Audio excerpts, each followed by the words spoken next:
21শে জুলাই শহীদ স্মরণে ধর্মতলা চলো কর্মসূচির প্রস্তুতি এবং কামাল হোসেনকে সংবর্ধনা। জমজমাট যুবদের উপস্থিতি।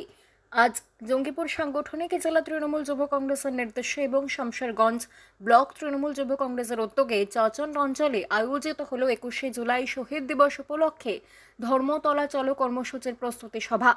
এই সভাতে পুনরায় জঙ্গিপুর সাংগঠনিক জেলার যুব সভাপতি পদে নির্বাচিত কামাল হোসেনকে সংবর্ধনা জানান স্থানীয় নেতৃত্ব।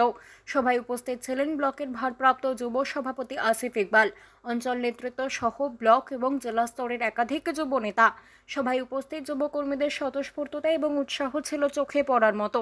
এই সভা থেকে 21শে জুলাইয়ের ঐতিহাসিক কর্মসূচিকে সফল করতে ঐক্যবদ্ধভাবে কাজ করার আহ্বান জানানো হয়।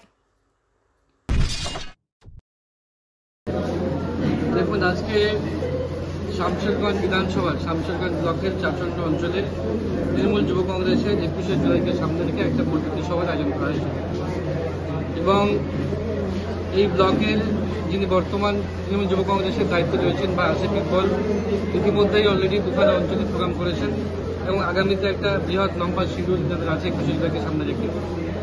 আমাদের মূল উদ্দেশ্য হচ্ছে যে 21শে জুলাইকে সামনে রেখে মমতা বন্দ্যোপাধ্যায়ের যে ত্যাগ, যে তিতিক্ষা এবং আন্দোলন, সেই আন্দোলনকে সামনে রেখে আমাদের যে শহীদ স্মরণ 21শে জুলাই 13 জন শহীদকে স্মরণ করে আমরা বিভিন্ন অঞ্চলে, বিভিন্ন বুথে, ব্লক স্তরে একটা পথসভা, মিছিল, মিটিং এর মাধ্যমে জানাতে চাইছি যে তৎকালীন যে বামফ্রন্ট সরকারের আমলে আমাদের 13 জন শহীদ হয়েছেন, সেই 13 জন শহীদকে সম্মান জানিয়ে এবং তাদের বিগত দিনে যে আত্মত্যাগ, সেটাকে সেই সম্মান জানিয়ে আমরা 21শে জুলাইয়ের জন্য প্রচেষ্টা নিচ্ছি।